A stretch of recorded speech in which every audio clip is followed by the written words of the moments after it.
Have you ever thought you truly knew your family only to find out they were hiding something dark beneath the surface? That's exactly what happened to me. One ordinary afternoon when a simple mistake uncovered a devastating truth I wasn't prepared for. My name is Evelyn, and at 78 years old, I believed family was sacred, unbreakable, and full of unconditional love. But one day my son David forgot to press the end button after our weekly call, and what I overheard changed everything. It started with a familiar voice, my granddaughter Iris, sweet and clear as ever. But the words that followed were anything but sweet. Did she fall for it? Hook, line, and sinker? Iris said, the lightness in her voice replaced by something calculating. David responded coldly with a bitterness I hadn't heard before. God, I'm so tired of pretending to care about her stupid garden club. My heart froze. My teacup hung midway to my lips as I realized I was no longer just a mother or grandmother to them. I was a resource, a means to an end. They were plotting to get my house to push me out to use me until I was no longer useful. My grandson Tyler chimed in, his voice devoid of empathy. Once we get her to sign over the house, we can dump her somewhere affordable. That moment shattered a lifetime of hope and memories. 5 years of little doubts, of strange patterns and uncomfortable moments, crystallized into harsh, painful clarity. I sat frozen, the kitchen silent, except for the faint ticking of the old grandfather clock. Hector's clock, the only thing that seemed steady in my crumbling world. That day, my life as I knew it ended, and a new chapter, one I never expected, began. What struck me most about that day wasn't just the betrayal, but the chilling casualness of it all. To hear your own family talk about you as if you were a problem to solve or a wallet to empty, it's a pain that cuts deeper than any argument or fight. Sadly, stories like mine aren't unique. Elder financial abuse is one of the fastest growing and most underreported crimes worldwide. According to the National Council on Aging, about 1 in 10 Americans aged 60 plus experiences some form of elder abuse, with financial exploitation being the most common. It's often family members or trusted caregivers behind it, people we expect to love and protect us. The emotional impact is devastating as it breaks trust at the core. I want you to listen carefully to this story, not just as a personal account, but as a wake-up call. Because sometimes the people who should be our strongest allies turn out to be our greatest risks. But this is not just a story of betrayal. It's also a story of awakening resilience and reclaiming power even when you think it's too late. In this video, I'll take you through my journey from the painful discovery through the battle to protect myself to the new life I built when I stopped living for others and started living for me. So if you've ever felt alone or unsure who to trust, or just want to understand how to recognize these hidden dangers, stay with me. Because this isn't just my story, it might just be yours too. I used to believe that family was the one unshakable constant in life, a source of unconditional love, support, and belonging. I thought the ties of blood would protect me, that no matter what, my son David, his wife Natalie, and their children Iris and Tyler would always be there for me. But one ordinary afternoon, that belief shattered in an instant, leaving me adrift in a sea of betrayal and disbelief. It began like any other day. I was sitting at my kitchen table, sipping chamomile tea, the soft ticking of Hector's old grandfather clock filling the quiet room. David called for our usual weekly check-in. Over the years, these calls had become a ritual, a thread connecting me to the family that was slowly slipping away. His voice was distracted, the conversation polite but distant, filled with small talk about the weather, the garden club I cherished, and the grandchildren's latest achievements. I listened carefully, clinging to the fragments of connection, trying to believe that beneath the surface, love still remained. After we said our goodbyes, I expected the call to end, but David forgot to press the button that would close the line, and I stayed on the phone hearing what I was never meant to hear. The voices of my grandchildren, clear and sharp, cut through the silence, not words of affection, but cold, calculated remarks. Iris's voice echoed, "Did she fall for it?" Hook, line, and sinker. Then David's tone turned harsh, tinged with contempt. God, I'm tired of pretending to care about her stupid garden club. My heart stopped. Tyler added his own cruel plan. Once we get her to sign over the house, we can dump her somewhere affordable. And then my son laughed, a sound I never thought I would hear from him again. Mom's too stupid to see what's really going on. I sat frozen, my teacup halfway to my lips, the warmth forgotten as 5 years of nagging suspicions finally came into stark, terrible clarity. The family I had nurtured, loved, and cared for had been planning to use me to strip me of my home, my dignity, and my peace. The betrayal was not just financial, it was deeply personal, a wound that cut to the core of my being. In that moment, I realized how alone I had become. The conversations that had once brought me comfort now revealed a painful truth. The ties that I believed were sacred were fraying, unraveling into threads of greed and disrespect. The laughter, the shared memories, the Sunday dinners, all of it had been a facade masking intentions I never could have imagined. That night, I made decisions that would change the course of my life. I blocked their numbers, canceled their credit cards, and reached out to an attorney to protect what little I had left. When David and his family arrived at my door, panic-stricken and demanding explanations, I didn't answer. The woman who had spent decades putting family first was now putting herself first for the first time. At 78 years old, I finally understood that family is not simply about blood. It is about love, respect, and the safety we feel in each other's presence. I was done pretending, done sacrificing my well-being for people who saw me as nothing more than a resource. I began living for myself, painting my new apartment in Oakwood Village in colors I chose, finding solace in the morning light that streamed through the windows. This was not the life I had planned. It was not the story I wanted to tell. But it was the truth, raw and undeniable. And from that truth, I found a spark of strength, a silent, unyielding resolve to reclaim my life, my peace, and my dignity. If you have ever felt the sting of betrayal from those you love, know this: you are not alone. And sometimes the hardest thing to do is to walk away. But in doing so, you may find the freedom to live on your own terms, surrounded not by blood, but by genuine care and respect. Before the silence settled into my life, there was a time when our home brimmed with warmth, laughter, and the comforting noise of family togetherness. Those memories are vivid and bittersweet, like a treasured painting fading at the edges yet never losing its color. Our house was once alive with the sound of children's laughter running through the halls, the scent of Hector's barbecue wafting from the backyard, and the feeling of belonging that comes from being surrounded by those you love. David and Natalie would fill the rooms with their chatter, while Iris and Tyler, the grandchildren, brought an innocent joy that made every Sunday feel like a celebration. Iris, always the thoughtful one, would pick dandelions just to see me smile, and Tyler was a devoted little shadow to Hector, eager to learn every skill his grandfather could teach. Those moments were more than memories, they were the very essence of family. Hector was not just my husband. He was the heartbeat of our family. His strength, kindness, and unwavering presence were the pillars that held us all together. For 30 years, he was more than a husband. He was a volunteer firefighter, a league coach, a deacon at our church rolls that made him a beloved figure in our community. When the cancer took him, it wasn't just the man I loved who was gone. It was the center of our world that collapsed. The silence that followed was profound and oppressive. It wasn't merely the absence of his voice or touch, but the disappearance of the safety net we had all taken for granted.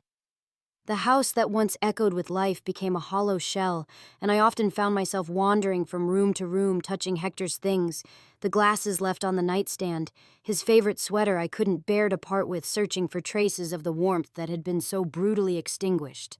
In the weeks and months after his passing, I felt the growing void left behind, a quiet loneliness that crept into every corner of my days.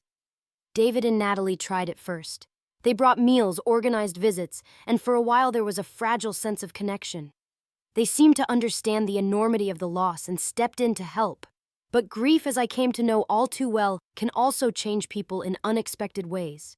What began as genuine support slowly became infrequent calls, distracted conversations, and a growing distance that left me feeling more isolated than ever. The warmth I longed for turned cold, and the connections I thought were strong unraveled thread by thread. With Hector gone and my children distant, I found refuge in my passions. Painting became my sanctuary, a place where I could channel the sorrow and find beauty amidst the grief. My watercolor classes and garden club meetings were bright spots in the long stretches of quiet. They reminded me that life still had color even when my world felt muted. Yet even in these moments of creativity and community, I could not fully escape the ache of loneliness. The garden club was more than just a hobby. It was a thread that connected me to others, a lifeline that kept me tethered to a world beyond the cold phone calls and silent rooms. The shift in my family was subtle. At first, small signs that something was wrong, easily dismissed or explained away. But over time, those signs grew into a pattern that was impossible to ignore. The calls became less about checking in and more about business, the visits fewer and laden with expectation. The love I had once believed was unconditional now felt conditional based on what I could give or provide. The house I had cherished, the savings I had painstakingly built, suddenly became the focus of their attention. The family dinners and shared laughter were replaced by whispered conversations behind closed doors, by financial requests wrapped in polite words, but heavy with ulterior motives. It was a painful awakening. To realize that those I had loved and nurtured could see me as a burden or a resource was a wound deeper than any loss I had experienced before. But even as the bitterness of betrayal settled in, so too did a quiet determination. I began to understand that my value was not defined by their greed or neglect. My worth was my own, and no one could take that away. In the midst of this, I learned the importance of small joys and personal strength.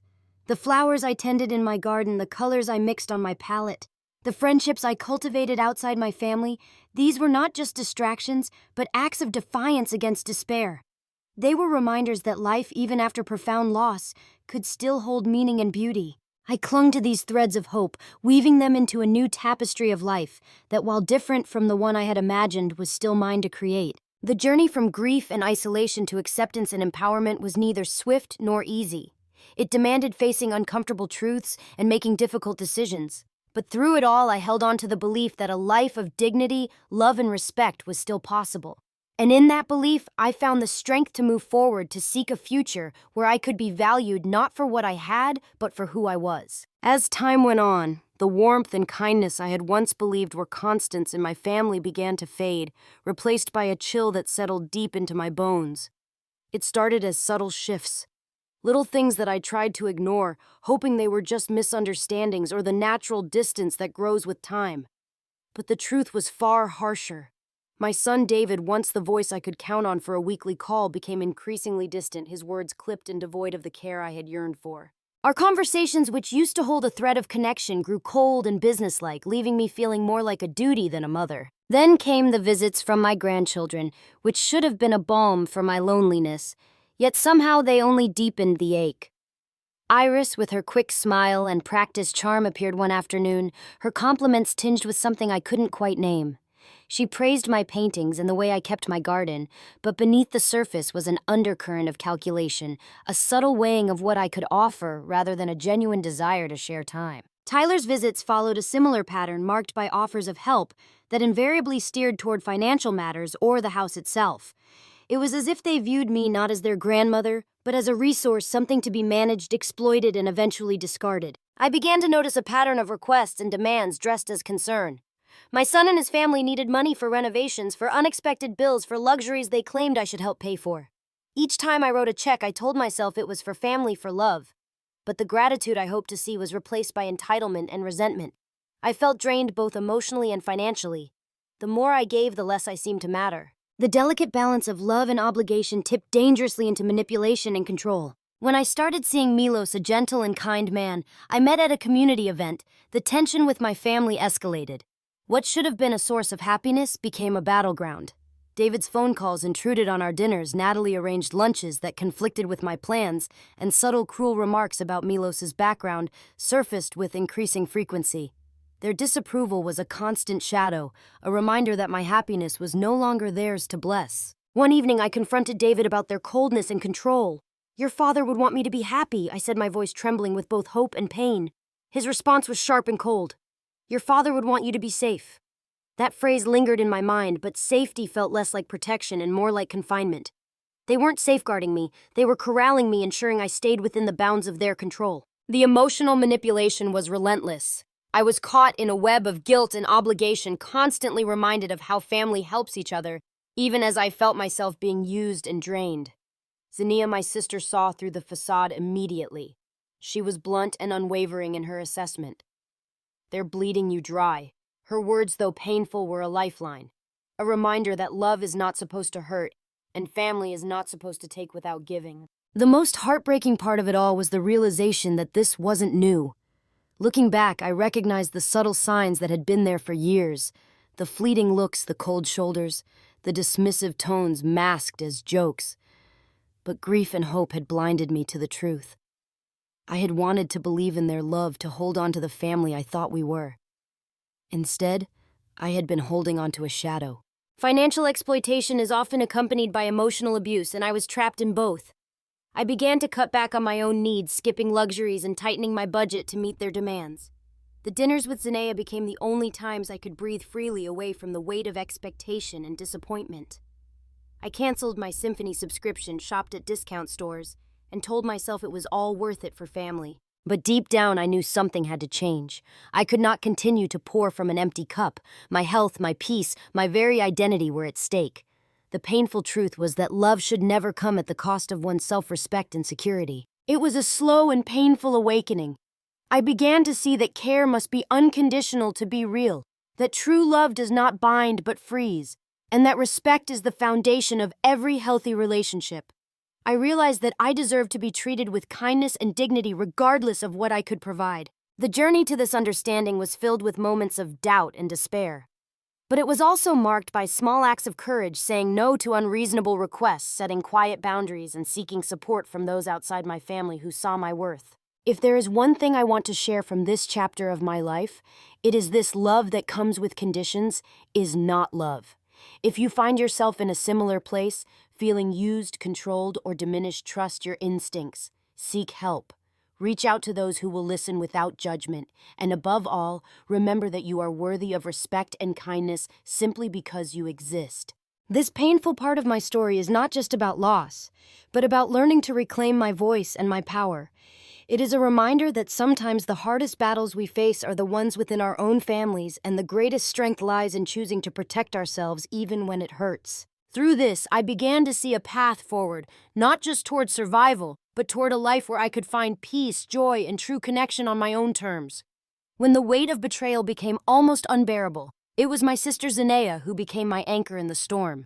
From the moment I confided in her about the harsh truths I had overheard, the financial manipulations, and the growing coldness from David and his family, she didn't hesitate. There was no denial, no sugarcoating, only fierce clarity and unwavering support.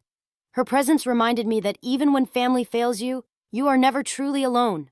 Zineia had always been the steadfast one among us, practical, sharp-minded, and deeply loyal. She listened patiently as I poured out years of pain and confusion, tears spilling over the things I had been too afraid or ashamed to admit. She understood immediately what I was facing, something I had only begun to see in fragmented pieces. When she said, "Viv, they're bleeding you dry," it was both a jarring accusation and a much-needed wake-up call. Those words broke through the fog of denial I had been living in and set in motion the courage I needed to reclaim my life. Together, we started to put a plan in place. The first priority was protecting my finances. Zineia accompanied me as I made calls to banks and credit card companies to revoke David and his family's access. I felt a complicated mix of relief and heartbreak during those conversations. Relief at taking back control, heartbreak that my own son had been granted such power to harm me. The process was daunting and emotionally exhausting, but Zineia's steady presence made all the difference. She took notes, reminded me of questions to ask, and helped me maintain the focus I needed to follow through. We met with an attorney who specialized in elder law, someone Zineia had researched and trusted. Sitting in that office, signing updated wills and healthcare directives naming trusted friends instead of family members was both liberating and painful. I realized I was finally setting the boundaries that I had avoided for so long, boundaries that defined not just my finances, but my dignity and autonomy. The attorney warned me of possible challenges from David should he feel threatened by these changes, but Zineia's reassuring words kept my fears in check. "You're not crazy for protecting yourself. You're wise." Emotionally, the hardest part was accepting that the family I had hoped for was not the family I had. The love I craved was tangled in selfishness and deceit.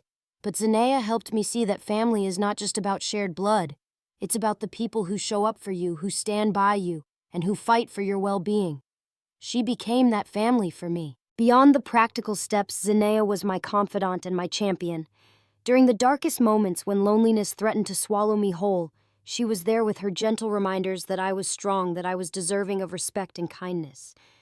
Our weekly lunches became sacred, a space where I could breathe freely, share my fears without judgment, and rediscover my voice. It was in those moments that I began to heal, not because my circumstances changed overnight, but because I no longer faced them alone. Her unwavering support gave me the courage to start setting small but firm boundaries with David and his family. I began to say no to unreasonable financial requests, to visits that felt more like interrogations, to conversations that left me drained. Each no was an act of self-respect, a brick in the wall I was building to protect my peace. And while it hurt to distance myself from my own son, I knew that without these boundaries, I would be lost. Zineia also encouraged me to reconnect with the world outside my family. She introduced me to support groups, community events, and friends who shared similar experiences. It was a gradual but powerful process of reclaiming not just my independence but my sense of belonging. Through these new connections, I discovered that many others had faced betrayal and hardship and yet had found ways to rebuild, to hope, and to thrive. What I learned most deeply during this time was that vulnerability is not weakness. Reaching out for help, admitting pain, and accepting support require incredible bravery.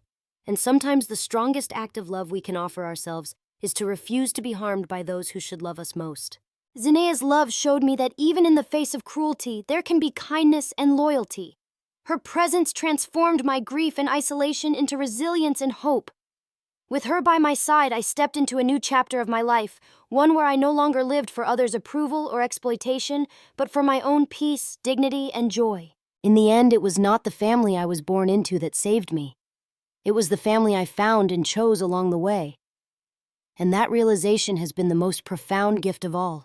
Taking back control of my life was a journey fraught with fear, sadness, and uncertainty, but also with a fierce determination I hadn't realized I still possessed. After the painful conversations with my sister Zineia and the realization that my own family had turned against me, I knew I had to take concrete steps to protect not just my finances but my dignity and well-being.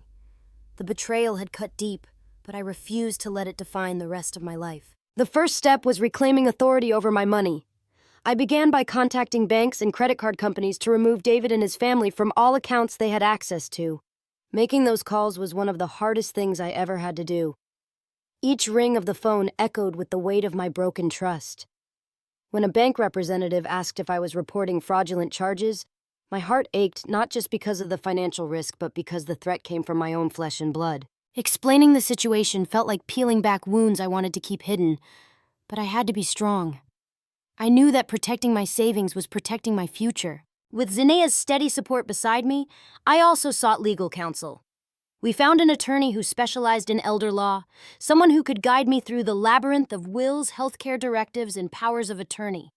Sitting across from that lawyer, I felt a mix of vulnerability and empowerment. Signing new documents to update my will, appointing trusted friends instead of my son as my healthcare proxy, and closing joint accounts were acts of self-preservation. They were declarations that I was reclaiming control of my life, that I would no longer be a passive participant in decisions made by those who cared more for their gain than my well-being. It wasn't easy to face the reality that my son might challenge these decisions. The attorney warned me that David could question my competence or accuse me of being ungrateful. The thought stung, but I knew it was a risk I had to take. Zineia's voice was my anchor, reminding me over and over that protecting myself wasn't selfish. It was necessary. "You're not weak, Viv. You're brave for standing up to them," she told me, and her words gave me strength when I felt overwhelmed. Emotionally, this process was draining. I felt waves of grief, not just for Hector, but for the family I thought I had. There were moments of loneliness when the house felt too quiet and the weight of years of betrayal pressed down on my chest. But every time I felt like giving up, I remembered that these steps were the only way to safeguard my future, to ensure I could live the rest of my days with peace and dignity. I began to set boundaries in all aspects of my life, especially with David and his family. Saying no to their financial demands was difficult, especially when guilt threatened to take hold. But with every refusal, I felt a growing sense of self-worth. I was no longer willing to sacrifice my security for the sake of keeping peace. It was a painful lesson learning to place my needs and safety above the expectations and manipulations of those who were supposed to love me unconditionally. Through it all, I realized how important it is to seek help when facing such challenges. Whether from trusted friends, legal professionals, or supportive family like Zineia, no one has to walk this path alone. I found comfort in knowing that many others had faced similar battles and had emerged stronger. Their stories inspired me to hold on, to keep fighting for the respect and care every person deserves. One woman I met through a local support group shared her story of being pressured by her own son to invest in his failing business only to lose her savings. With legal aid and community support, she regained control and now helps others avoid the same fate. Hearing her story reminded me that reclaiming power is possible even when the odds feel stacked against you. Taking control was more than just a financial necessity. It was an act of reclaiming my identity. For so long, I had been defined by the roles others assigned me: a resource, a caretaker, a passive victim. But as I changed passwords, opened new accounts, and closed old ones, I was telling myself a new story. I was no longer helpless. I was an advocate for my own life and well-being. I won't pretend it was easy or without pain. There were moments of doubt when the loneliness seemed unbearable and the memories of better times flooded in. But with every step forward, I felt a growing sense of freedom. I was no longer living in fear of exploitation or emotional harm. I was choosing to live on my own terms. This chapter of my life taught me the profound truth that self-protection is an act of love, not just for myself, but for those around me who truly care. It reminded me that dignity is non-negotiable no matter your age or circumstance. And it showed me that sometimes the greatest courage is found in standing firm against those who should have stood by your side.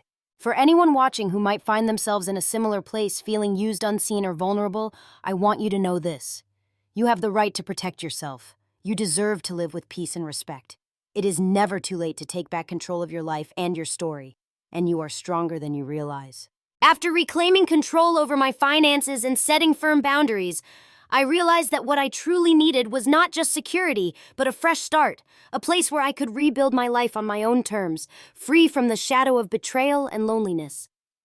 Leaving the home I had lived in for so many years was bittersweet, but the decision to move to Oakwood Village, a retirement community, marked the beginning of a new chapter filled with hope and renewal. And walking into Oakwood Village for the first time, I felt a mixture of apprehension and quiet anticipation. The community was vibrant, filled with people who, like me, were searching for connection, purpose, and peace in the later stages of their lives. My new apartment was bathed in soft morning light from the large east-facing windows, a perfect setting for the painting sessions that had become my refuge. As I unpacked my brushes and canvases, I felt a quiet sense of possibility, as if the colors on my palette were not just for the landscapes I would create, but for the life I was beginning to paint anew. This place became more than a residence. It became my sanctuary. I met Margaret, a retired English professor, whose love of literature and sharp wit quickly made her a dear friend. Carlos, a gentle widower who tended the community garden with tender care, welcomed me into a small group of residents who gathered to share stories and laughter over fresh tomatoes and herbs. Elaine, ever energetic despite her arthritic knees, encouraged me to join yoga classes, reminding me gently that the body needs movement as much as the soul needs healing. These new friendships were built not on obligation or family ties, but on mutual respect and genuine kindness. For the first time in years, I felt seen for who I was, not for what I could give. The freedom to live without expectation was transformative. Here I was not a burden or a source of resources. I was a person with dreams, passions, and a history worthy of honor. The community's 24-hour security and supportive services gave me peace of mind, but it was the sense of belonging and acceptance that filled the deepest void within me. I began to attend book clubs, art exhibitions, and garden parties, slowly weaving myself into a network of people who shared my desire for companionship and meaning. This redefinition of family and connection was both healing and empowering. I realized that family is not solely defined by blood, but by the presence of love, respect, and shared humanity. The people who stood beside me at Oakwood Village were my chosen family, offering support and joy without conditions or hidden agendas. Their friendship reminded me that it is possible to find community and belonging even after profound loss and betrayal. As I sat by my window one morning watching the garden below burst into bloom, I felt a deep sense of gratitude and peace.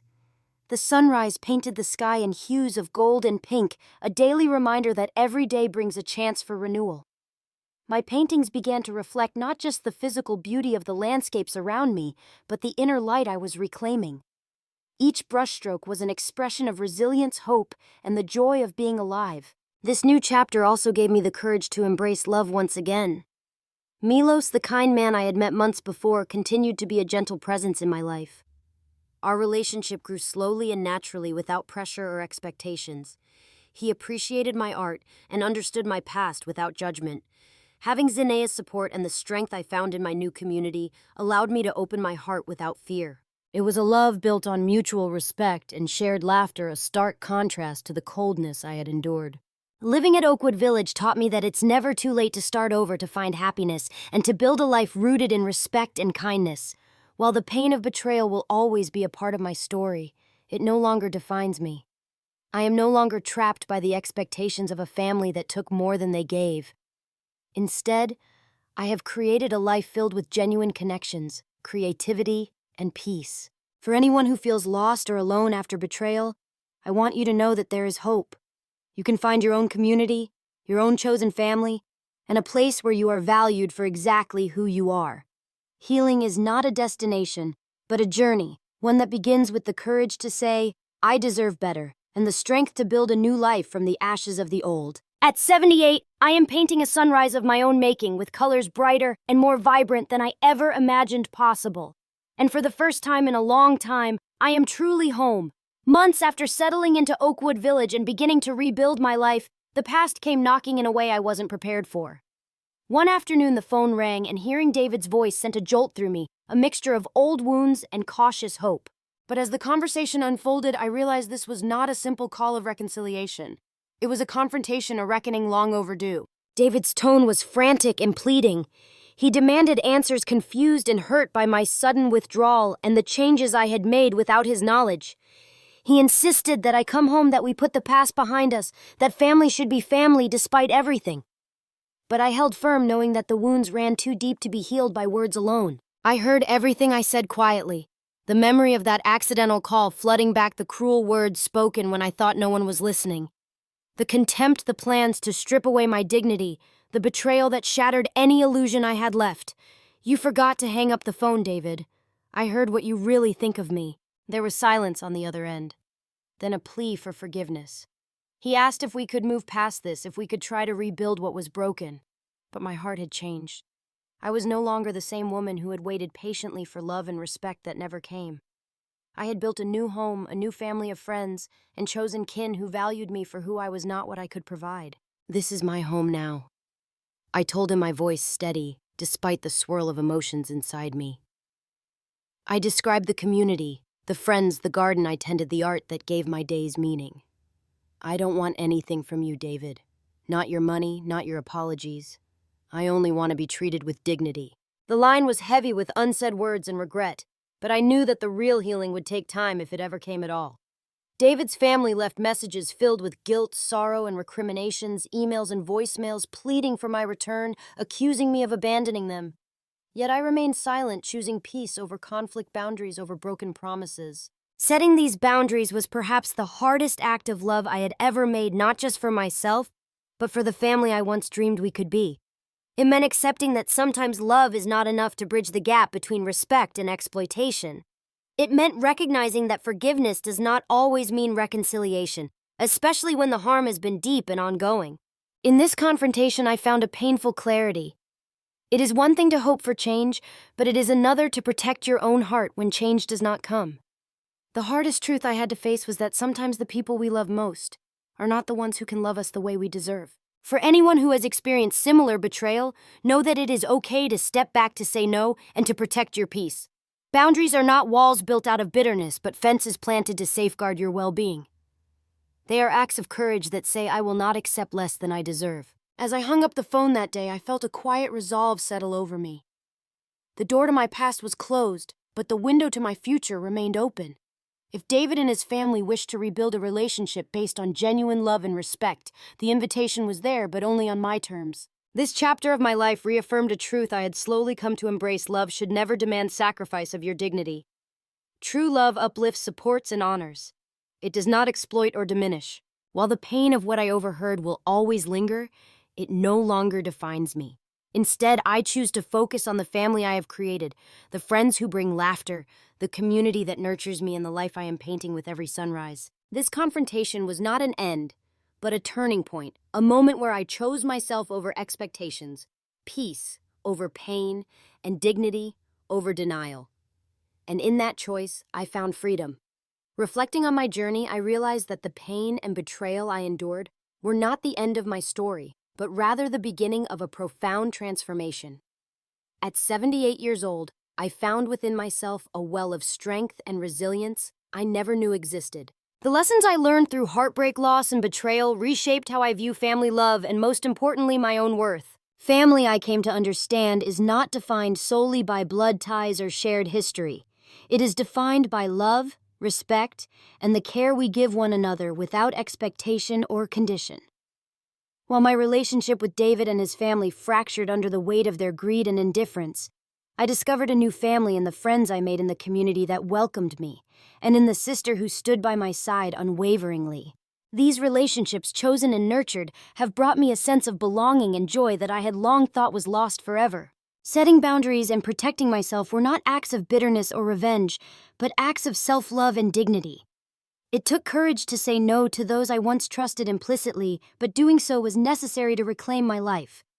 I learned that respect is the foundation of every healthy relationship, and without it, love cannot truly thrive. The years taught me that forgiveness does not always require reconciliation, especially when the other party is unwilling or unable to change. Sometimes forgiveness means freeing yourself from the pain of the past so you can move forward. My life now is painted with the colors of renewal and hope. Each morning, as the sunlight streams through my window, illuminating my paintings and my garden, I feel a sense of peace that was once unimaginable. The laughter shared with friends like Margaret, Carlos, and Elaine fills the spaces once occupied by silence and doubt. Milos's gentle companionship brings warmth without conditions or demands. These connections remind me daily that I am valued for who I am, not for what I can give. This new chapter has also deepened my compassion and understanding. I see how common the pain of betrayal is, especially among elders who have given so much and expected so little in return. I feel a responsibility to share my story, not as a tale of victimhood, but as a beacon of hope for those who might be suffering in silence. If my experience can inspire even one person to recognize their worth, seek help, or reclaim their life, then the hardship I endured has served a greater purpose. To anyone watching who feels lost, alone, or used, know this: you deserve to be treated with kindness, dignity, and respect. It is never too late to start anew, to build a life filled with genuine love and authentic connection. Healing is a journey often difficult and nonlinear, but it is possible. Trust yourself enough to walk away from those who diminish you and toward those who lift you up. Age does not diminish our capacity to grow, to love, or to find happiness. In fact, it can be a time of profound self-discovery and empowerment. I am living proof that even after loss and betrayal, it is possible to find joy, peace, and belonging. My story is not defined by what was taken from me, but by what I chose to reclaim: my voice, my home, my friendships, and my dignity. I am not the woman I was when this journey began. I am stronger, wiser, and more at peace. Thank you for listening to my story. May it remind you that no matter where you are in life, you have the power to choose your path, to protect your heart, and to build a family of love, whether by birth or by choice. We are never truly alone, and it is never too late to live a life of hope and grace.